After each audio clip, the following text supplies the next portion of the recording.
Hi, welcome to Yoga and You. My name is Joshna Ramakrishnan. In today's video, we're going to learn Pranayama for Beginners, Level 1. What is Pranayama? Prana is a Sanskrit word which means life energy. Yama is to lengthen it. How do we lengthen this life energy inside us? How do we get this life energy first? We get the life energy because of the breath. We take 26,400 times breath per day. So imagine amount of energy we take in, and if you do it right, we actually can increase the life energy. So what does this life energy do?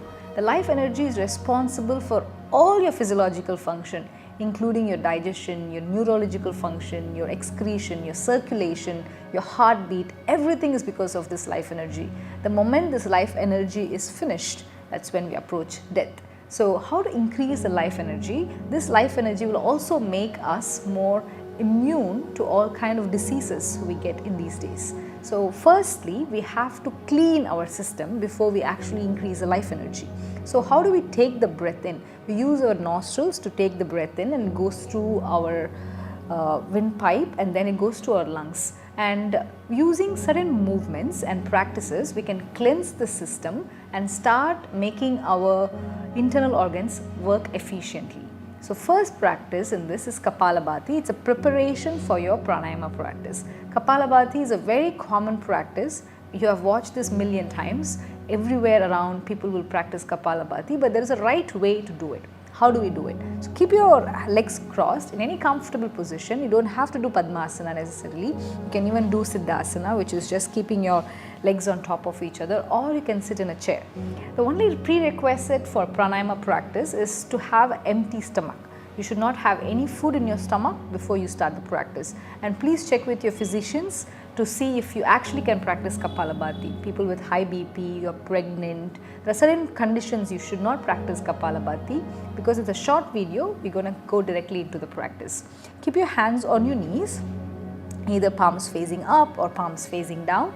Keep your spine upright, chin slightly tucked in, and you're going to squeeze your belly in as you exhale. So you're going to push the belly in and you're going to throw the air out. So use your right hand to make that movement in the beginning, and eventually you can release that hand. It's a forceful exhalation by pushing the belly in. You're going to do this 30 times and see how you feel. Now keep your hands on your belly, take a deep breath in and start forcefully exhaling the air out.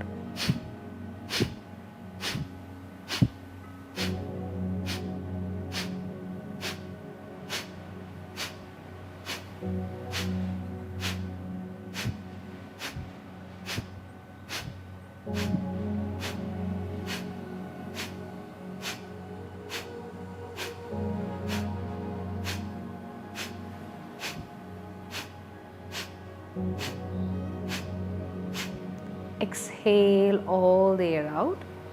So when you breathe in, it should be a natural slow breath. So it should not be, don't ever do that. Try to breathe in naturally and breathe out forcefully. When you breathe out, you're sucking the belly in. So you do this 30 pumpings and take a break. Take 3 deep breaths.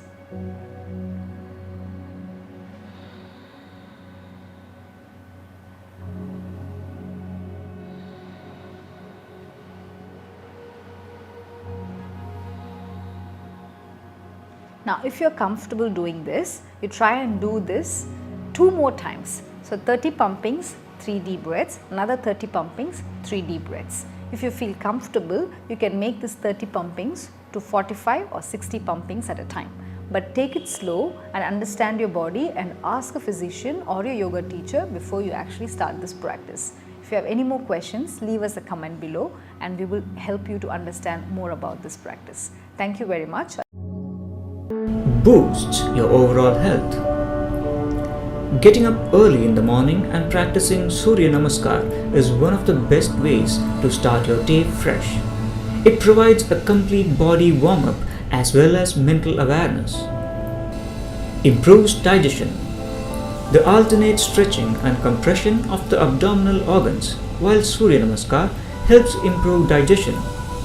Practice Surya Namaskar every morning on an empty stomach can improve your digestion, even for people who suffer from constipation and dyspepsia or indigestion. Helps you detox. Your lungs are thoroughly ventilated. Your blood remains oxygenated due to active inhalation and exhalation process. Along with proper diet, Surya Namaskar helps in detoxifying one's body by getting rid of carbon dioxide and other toxic gases. Promotes regular menstrual cycle. If you have an irregular menstrual cycle, then sun salutation will help you suppress the irregularity of your moon cycle. Regular practice can also help in easy childbirth. Strengthens the spine. Surya Namaskar makes your spine stronger and your waist more flexible. The 12 sequences offer a good way to stretch and strengthen your muscles, joints, ligaments, as well as the skeletal system. Helps in weight loss. It will help you lose weight faster, much faster than dieting. When done at a fast pace, Surya Namaskar can give you an excellent cardiovascular workout, helping you to lose weight. Keeps anxiety at bay. Finally, it helps improve your memory and nervous system and also helps calm you down and get rid of anxiety. Incorporating the Surya Namaskar in your daily routine can make a positive difference to your life.